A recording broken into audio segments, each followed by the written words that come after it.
So, welcome to the Purpose Beyond Burnout podcast, Meichle. I am so glad to have you today. As usual, on Purpose Beyond Burnout, we have conversations that are authentic, that are purpose led, and we are excited to hear from you. So, just imagine that there are healthcare professionals out there who are feeling stuck, who are feeling out of alignment. What is one thing that you want to share with them today that you believe that if they embrace and really take it to heart, that they will see their lives changing? Well, first of all, thank you so much for inviting me to be able to have this conversation and really impact the community that you've cultivated, Chipos. It is a true honor. In talking with you, we are so aligned in the impact that we want to have by having open conversations about the realities that those of us serving, helping in that healthcare field, how it truly impacts us and those around us. And so what I've come to discover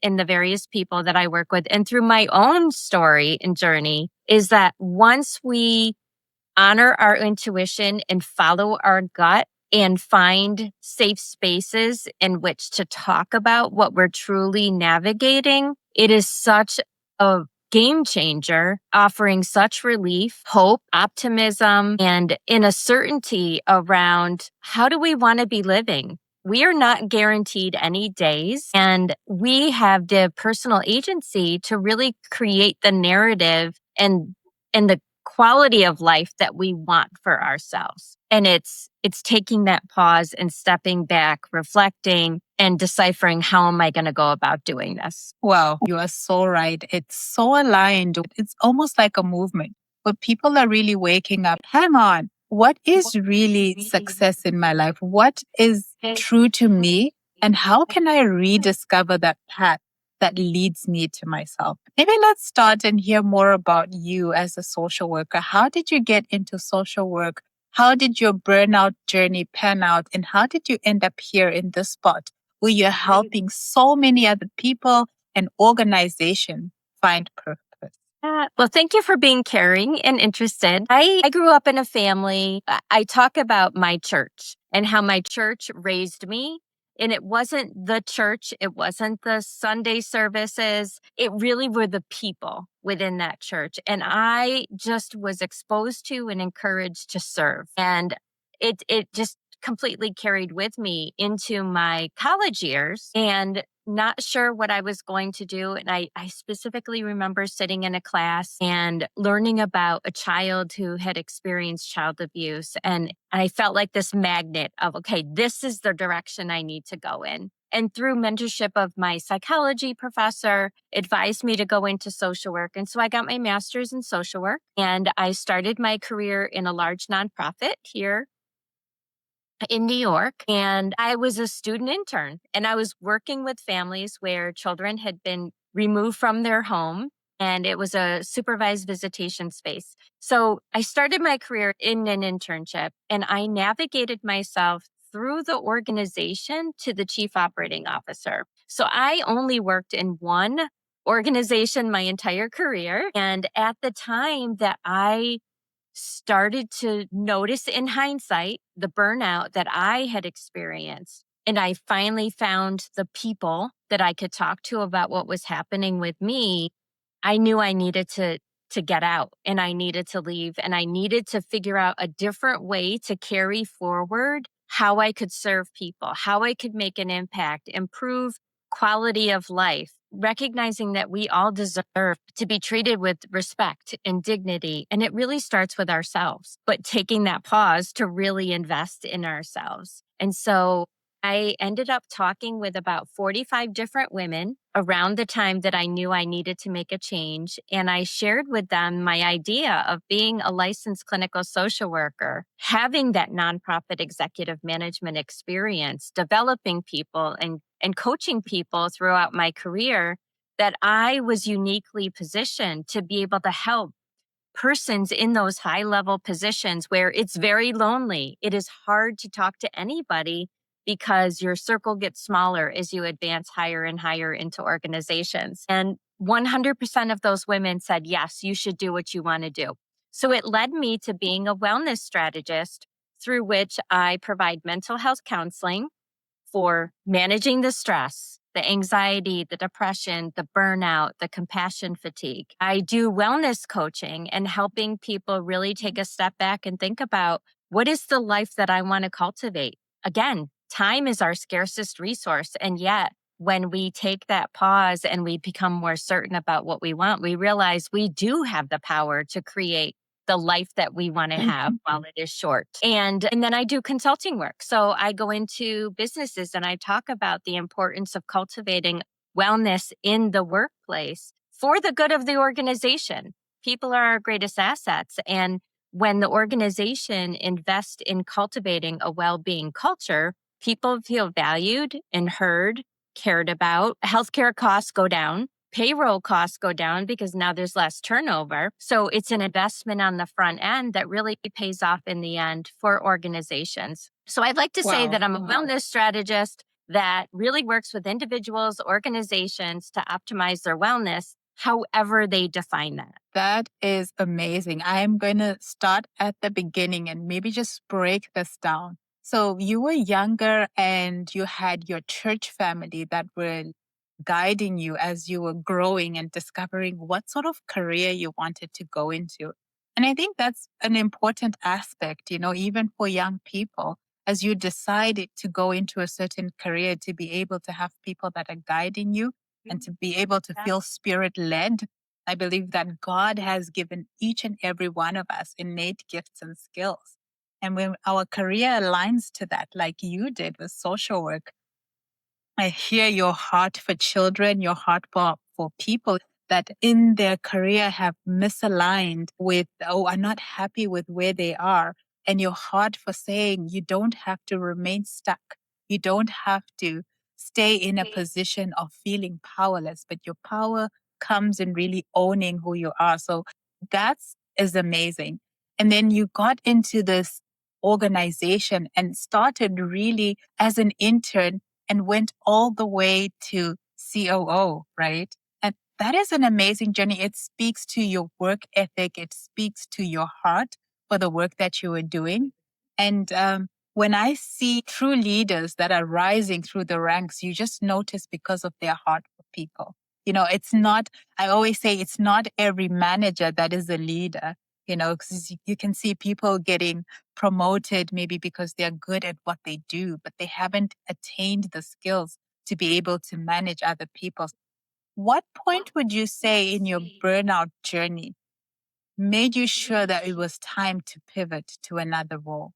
And what do you say to people who feel like maybe pivoting into a different career or into a different role is sort of betraying the title that they've built? How did you navigate those thoughts as you began to pivot your career? So I had gotten into running, and in 2021, I had trained and ran the Chicago Marathon, and I ran another half marathon later in the fall. Throughout 2021, I had challenged myself to make sure that I walked or ran at least a mile every single day in 2021. And I did this. And I'm like, why is my body the way my body is? I am so active. How come my body's changing beyond the fact that I turned 50? I'm like, there's something off. And then in 2022, I started to notice just the visceral reactions that I was having in spaces of the leadership within the organization that I was in. And I started to realize how misaligned my approach around people versus power and some of the other dynamics that were happening that was out of alignment for why I chose this organization in the first place. So I knew starting to put together all those pieces of, okay, I can't continue to be in this space. I was cynical. I was resentful. I had no energy, I just had nothing left. And that I knew that's not good for my brand, my reputation. And so I needed to do something different. And part of that pivot was, well, what do I do? Because to your point, there's often a stigma. There's questioning, perception, all of that around my competence and my ability to contribute and make a difference. And so I struggled with waiting a long time before I actually talked to somebody about what was going on for me. And again, not knowing who I could really trust with those open conversations. Yeah, Michelle, I think that's powerful. If we could just maybe zone zoom Yeah. into that point. So you were running and you were noticing some symptoms in your body. Because burnout really has some physical symptoms and that they vary a lot among people. But maybe take us through the symptoms you were experiencing. We would notice that every burnout journey is different. So sometimes it's not all of them that you notice at once. But maybe take us through those symptoms so that someone who's listening right now, who's going through these symptoms and maybe is not sure what it is that's happening to them, Mm. can identify and be like, maybe that's what I'm going through too. And if this is the way Michelle handled it and the mindset, what we can emulate is the mindset to be able to make your own unique pivot as well. Right, right. And that speaks to actually the second question you asked before. But yeah, so I started to notice I had been very lean, muscular, and then I just noticed, the cellulite, the fat. And in hindsight, I understand now it was the cortisol. My body was acting as though I was in danger 100% of the time. And so it was trying to protect me. But it takes time, and then digestive issues,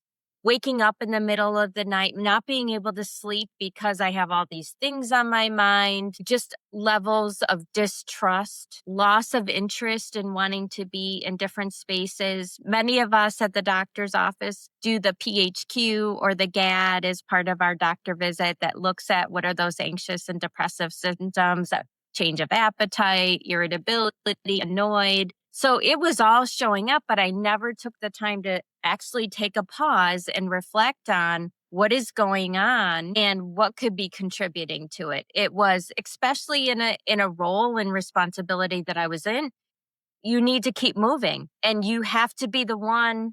In oftentimes in those higher leadership roles, people are dependent on us. And so we can't let on what we're feeling because we don't want it to impact the people who are counting on us. Oftentimes it's the strong one, the one that people can rely on, and which is causing even more damage because I'm My adding more goodness. stress to myself. Michelle, I have to stop you right there once again because you're just dropping such powerful nuggets. What would you say to someone who is in a leadership position, someone who is high level and it's lonely at the top? And so many people are looking at you and expecting certain behaviors from you. You're the one who stays longer or you're first in the office. You're putting in so much, but you're noticing as well these symptoms that are telling you that something is wrong and your body is giving you, it's first, it's the pebble in the shoe, the pebble in the shoe.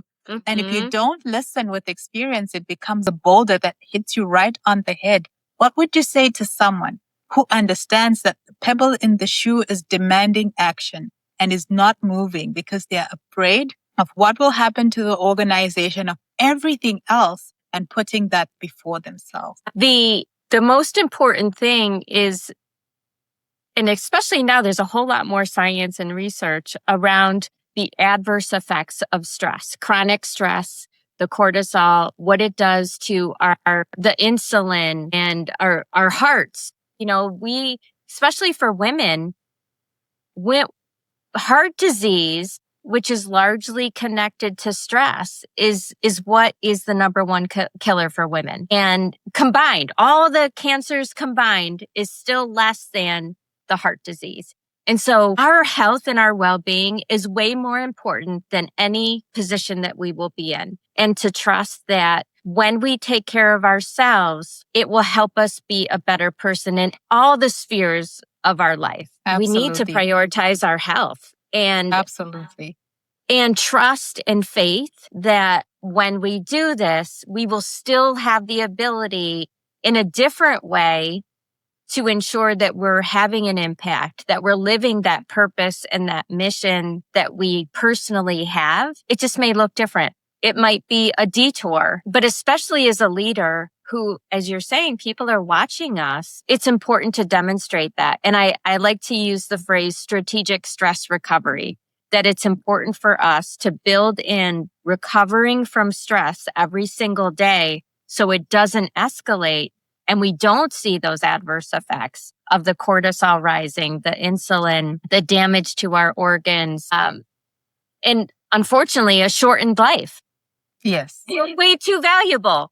Absolutely. Absolutely. And for the healthcare professionals who are watching, if you are feeling so much stress and you're feeling so much burnout, the research has shown that when healthcare workers stay static in their position while they're burnt out, it causes more risks to themselves and more risk to the patients that they're serving. So you're not doing anyone any good, even the organization. If you're not your best self, you're not showing up as your best self, then you're giving a lower quality service. If that is maybe your motivation is your patients, then you're not serving your patients well, but you're doing yourself a higher disservice because this burnout is a sign to show you that there is some sort of misalignment. And I think what Meichle alluded to is something that may have been aligned with your values 20 years ago. It can shift. Priorities shift. Purpose evolves. And as the years go by, your purpose may evolve from wearing double shifts as a badge of honor to making time to spend time with your family, to spend time recovering, to spend quality time with those that are important to you. So those shifts really happen as life progresses and you don't need to ignore them. It's really important that we pay attention to those. Meichle, back to you.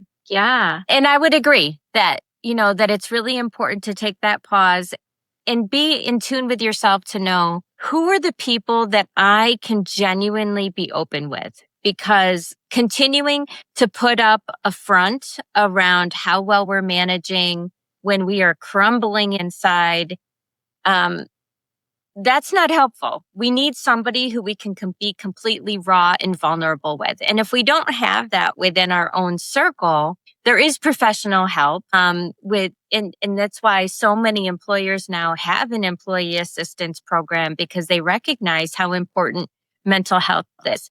We have a long way to go as it relates to stigma and mental health, but we all have mental health. It's a continuum. Some days we are feeling more anxious or worried than others. And 2 years down the road, we're back to a higher level, but we always get through it. So it's really important to be in tune with what are our resiliency strategies? What do we know for ourselves is helpful? Not what our neighbor is doing, our mom is telling us to do. It's what do we have learned through our own successes, what's effective. So we need to be in tune with those resiliency strategies. And go ahead.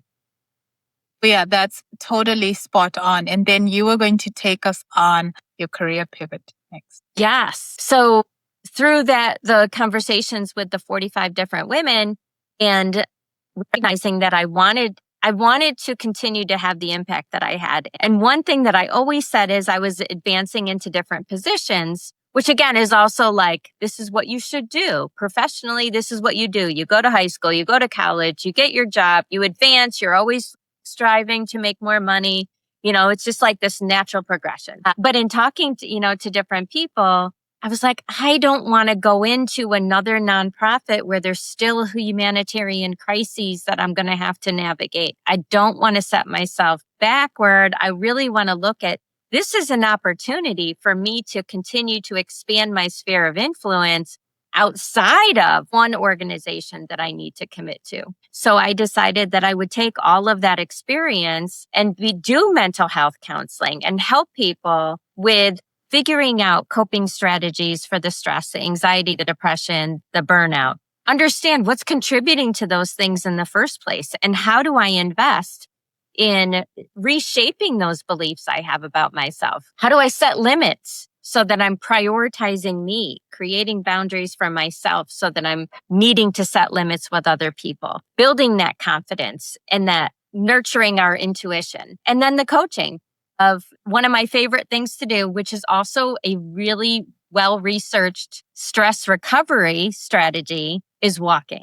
So I do coaching while walking. We're out in nature. Petty purpose coaching, which is walk-based coaching. When I saw that, I thought it was so amazing because sometimes you just wake up feeling blue and you think, I need to go for a walk. And while you're walking, you're looking at nature, you're soaking in the sun, and everything just shifts. It's like a transformation that's immediate. And so I was really intrigued to find out that you've actually taken this power, this energy, and turned it into a coaching, Yes. petty Yes. purpose. So all of that. So research shows that being in nature, movement, and social connection are 3 strategies to recover from stress. So I put it all together and created a trifecta. So we're moving, we're out in nature, and we're connecting through the coaching process. And it leaves people with direction for themselves, creating that path, what their next step is around what do I do with the conversation we just had. And so many of them have said, I'm going to start walking more just on my own. Like you said, there's so much power and there's so much science around just what a 10-minute walk can do for you emotionally and physically. And especially when we think about living a long life, it is really important to be moving, especially in a world that is so sedentary these days. It is the new smoking, as they say. So the coaching was something that I wanted to do. And then again, taking it to a higher level. I love doing conferences, workplace wellness workshops, and really focusing on mental well-being first and foremost, and all the secondary benefits that come with that for our physical health, because it's all connected. That's amazing. And I will put a link to Meichelle's website in the show notes. So for you who are in the New York area, specifically in I'm in West Seneca, New York, Western New York, home near the Buffalo Bills Stadium. there you go. If you're around the West Seneca area, then you can go to Petty Purpose with Meichle and be a part of that tribe and find that healing and recovery. So how has faith influenced your journey towards finding purpose? I think in several ways, actually, from notion of community and connection. Like that was the foundation for me. Having had a close relationship with my minister and his wife and how they embraced youth fellowship and really positioning us to explore and build confidence. I was really touched when I was a senior in high school that I got to write and deliver the sermon for Children's Day. And so there was always this belief in me that I was made for more, that I could do whatever I wanted to do. There were no limits. And so my confidence was really built through my church and my family, which is part of that, getting me to church, and then just trusting. So I've always had an appreciation for God's path. I always say, I'm being prepared for something. I don't know what it is, and I may never know what it is, but there's a reason that I am privileged to be able to be in this space and to be navigating this thing right now. And I've always been able to take that approach as a way to calm and not let myself get overwhelmed. And in some cases, I've been able to see how that has played out.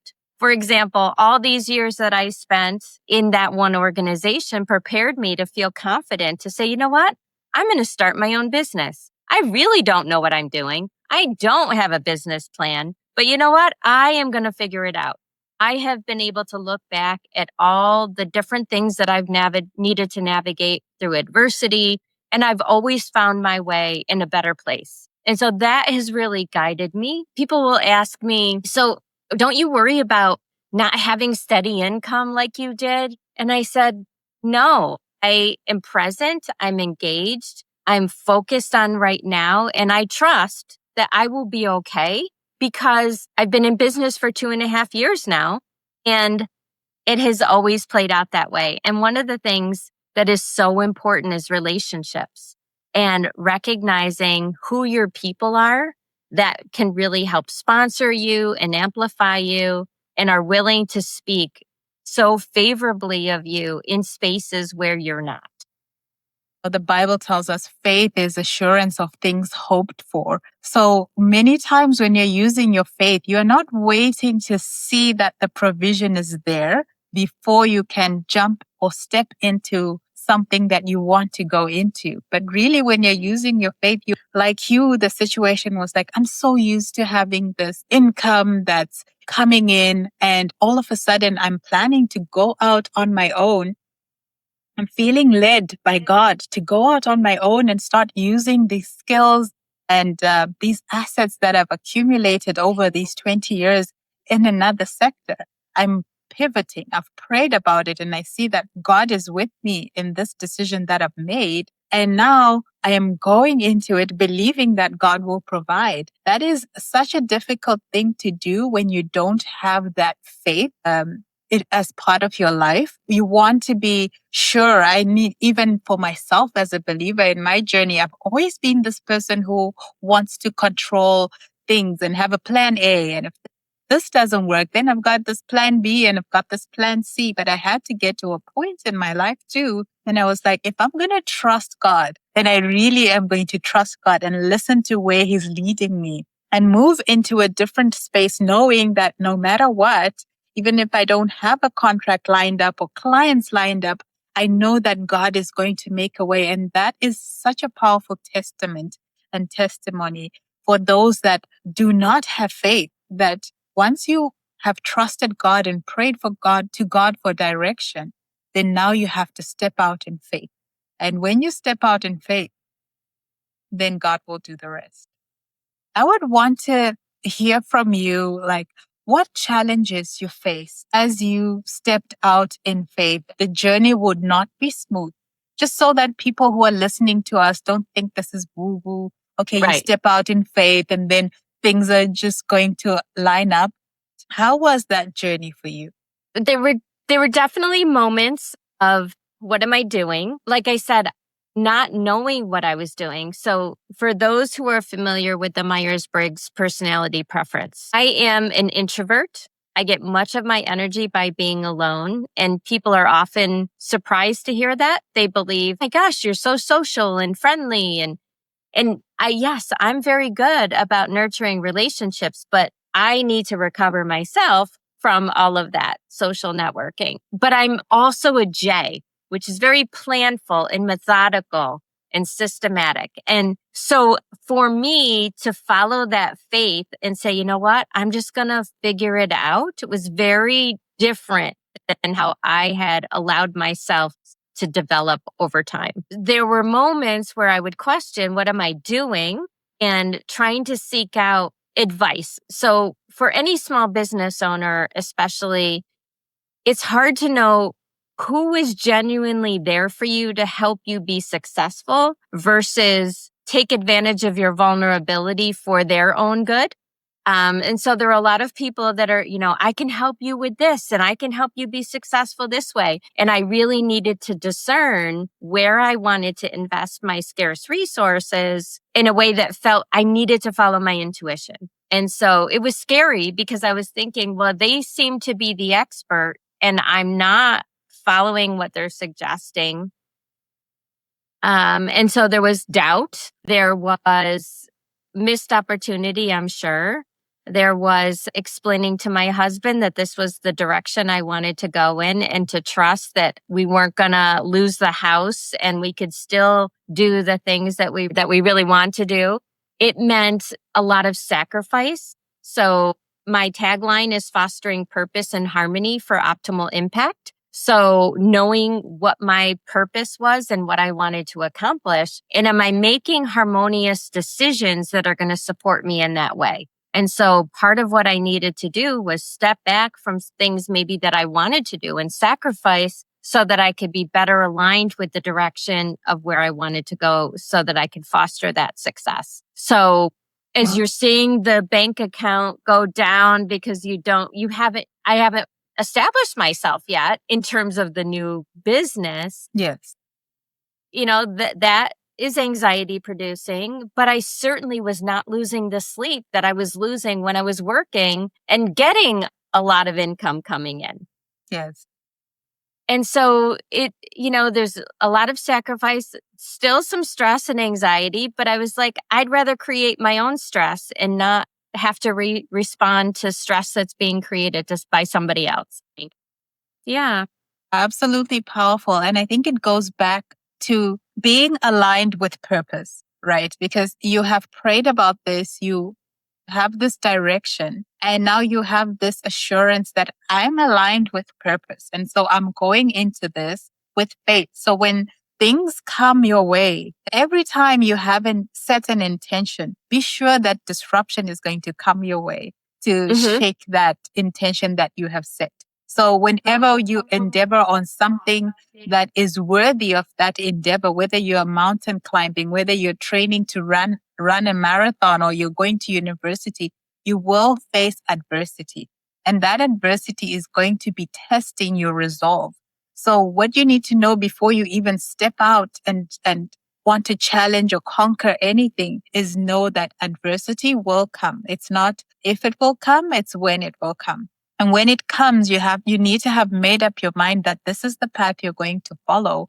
And no matter what adversity is going to come your way, you are going to stay anchored in knowing that this is the path that is right for you. And you're going to have to pivot and use wisdom, cutting costs on certain things, making those sacrifices, knowing that you are going a certain direction. You've seen the vision. You really have to see the vision. So for those of you maybe who talk about the subconscious mind, you see your vision in your subconscious mind. You make your plans in your subconscious mind, and then you set your plans upon reaching that vision that you have seen. And so whenever other things that are contrary to what you have seen begin to pop up, you need to continue looking at that vision. You need to have a record on replay, that you continue to replay the vision that you've seen and don't focus on anything else that may distract you from that vision. And I think that is something that has helped me too. But also, I think one thing you mentioned, which really resonated with me, was people were telling you that you should go into another nonprofit. This is the way that you should go. And I also reached a point where there were really lucrative things that were waiting for me, like high income. And I was thinking, I don't want to do that. And really, for the first time, I was listening to that voice that was saying, I don't want to do that. This is what I want to do. So listening to that voice in you that's telling you this is the way forward, even though there's so much more immediate or instant reward on the other side, but you know that's not the way for me, then that is really a sign for you to stop following your inner intelligence, your inner wisdom that's telling you that this is the path forward, even though you don't know how it's going to pan out. But that obedience is the one that leads you to alignment and fulfillment. So glad you said that, because one of the things that I tell everybody that I start working with is from the moment we start working together, you're inviting grief. And so you need to be prepared to navigate that grief. You need to have some coping for that grief, because you want something to be different, which means you need to let go of the familiar, the comfortable, the predictable. And part of that is also the people. So when you are comfortable yourself with navigating the grief and you're starting to make changes for yourself, it's going to cause grief for other people.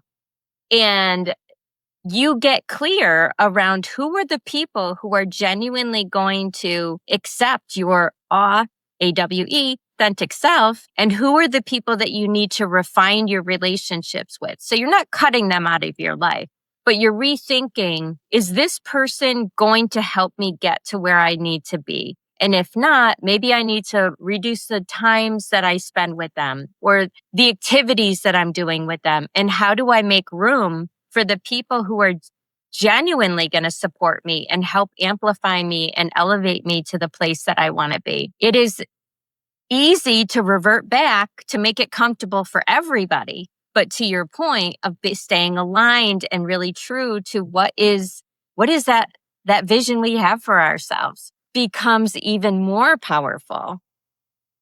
And so powerful because, as you mentioned, your husband was there looking at this journey, looking at the bank account going down. And he was someone that was supporting you through it all. Because when you surround yourself with those people who see the vision with you, who believe in your potential, then they will support you even though it doesn't seem like the evidence is there.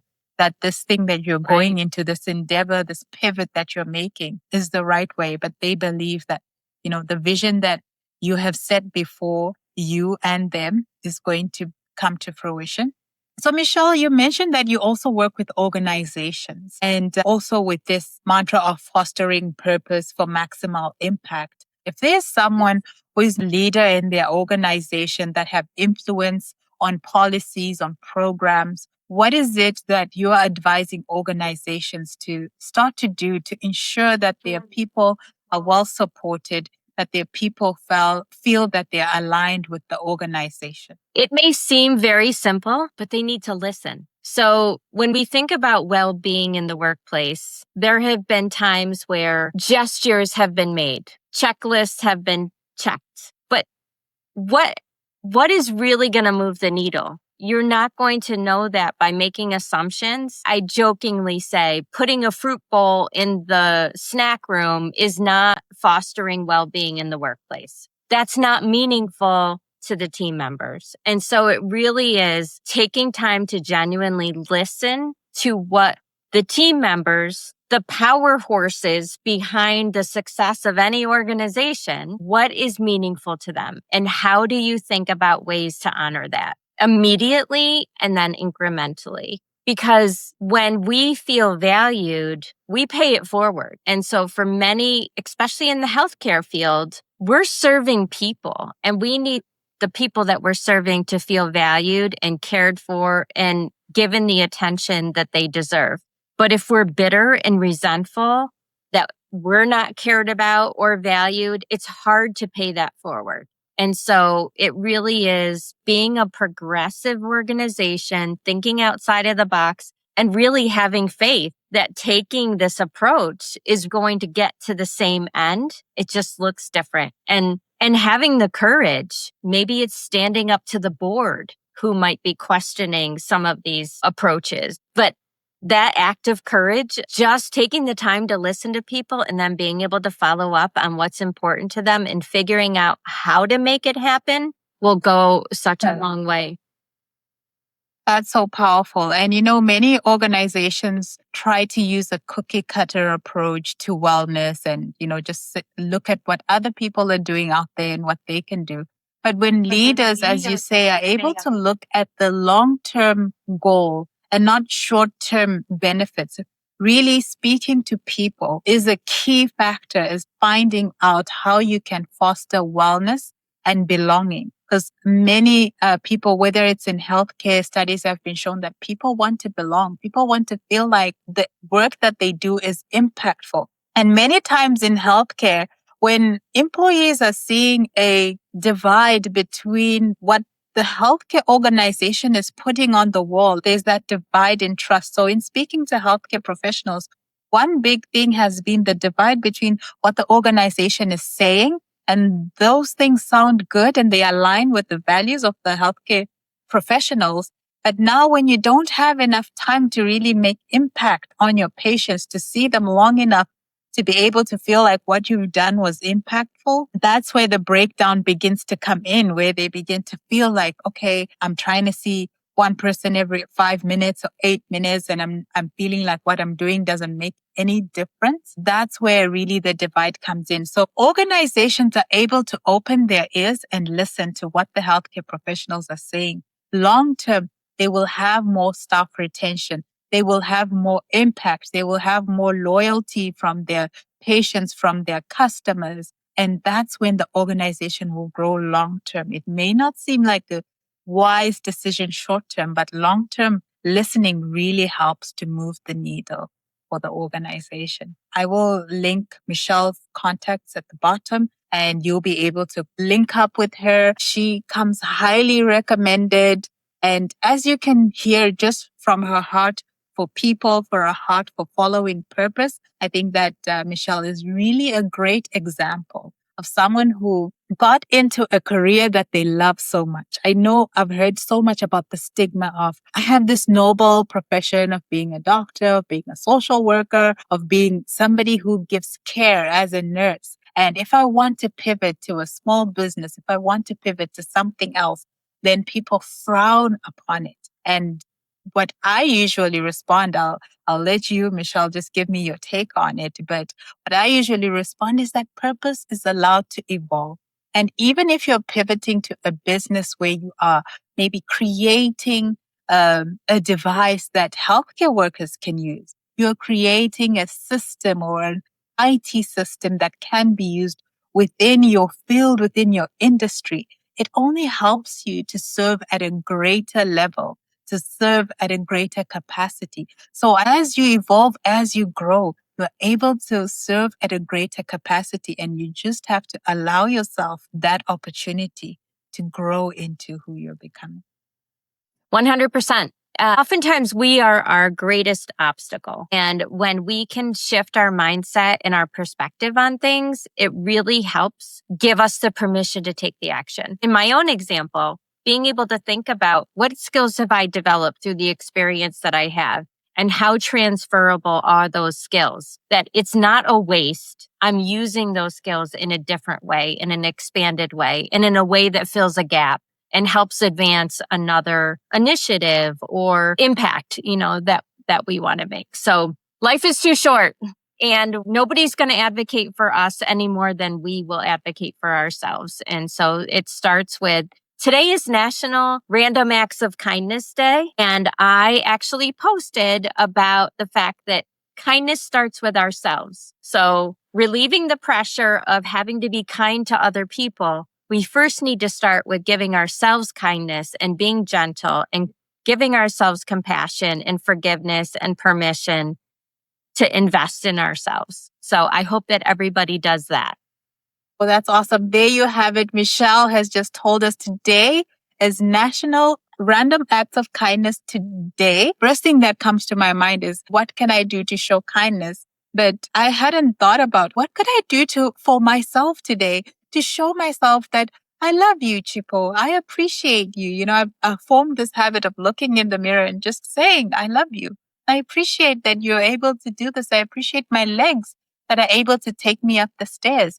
And that gratitude for what we already have, and then do something kind to yourself today and share in the chat below what it is that you've done so that other people may see and maybe get inspiration on how they can be kind to themselves. Thank you so much, Meichle, for coming on. Is there any other thoughts you want to share? Maybe just give us one nugget that you want us to take away from all this. Someone who is feeling stuck, feeling like they want to pivot, they maybe want to start a business, they want to find a new job, and are just afraid and are saying, I have so many expenses, so many responsibilities. I feel the nudge to move and reinvent myself, but I am paralyzed by fear.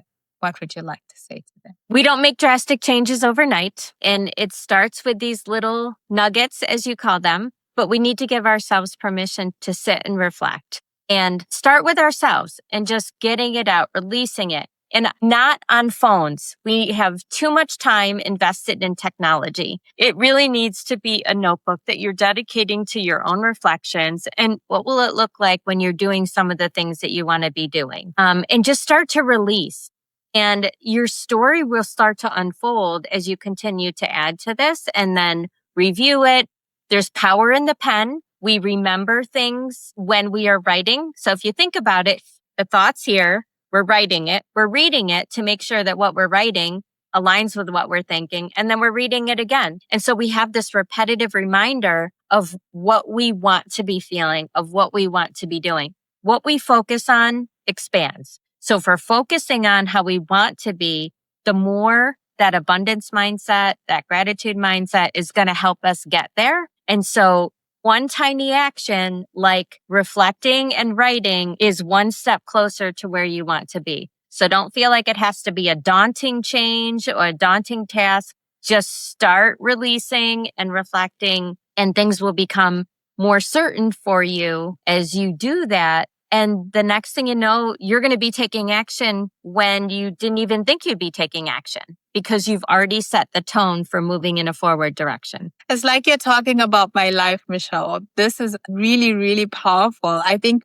I've heard it said as use all the senses. So when you write, you're using the pen, you're writing, you're using your feeling. You look at it, you're using sight, and then you read it, and then you say it out to yourself, you're using your hearing, and then also you need to feel it. So if there's one thing you can do today, as Meichle is leaving us with these wise words, take a journal and write your dream down. Write what it would be like, write what it is that you envision for yourself, and feel it. Write it, read it, feel it, and then just continue to immerse yourself in that vision, in that dream. And before you know it, as she said, you'll be making steps towards your dream, towards your vision. Hold on to that vision because no one can take it away from you.